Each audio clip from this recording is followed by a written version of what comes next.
So yung mga ka-isla, tuturuan ko yung mga bata dito kung paano kumain ng gutong pakwan. Kasi first time na sila kumain ng gutong pakwan. So ganito, di ba? Hatiin mo yung...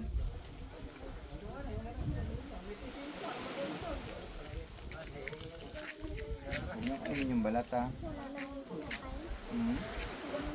Ayun mo yung sa loob oh. Yun yung kakainin. Marunong ka na?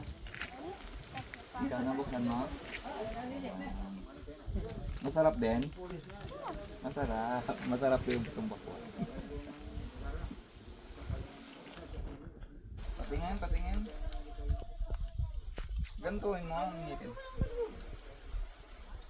Yan. O pwede din yung ganyan. Kung malakas yung laman mo.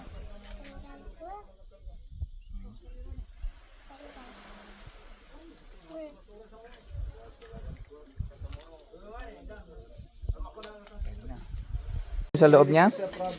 Masarap. Masarap. Kaya pigyan niya. Masarap yung sa loob. Kawin boy, magsalita ka rin.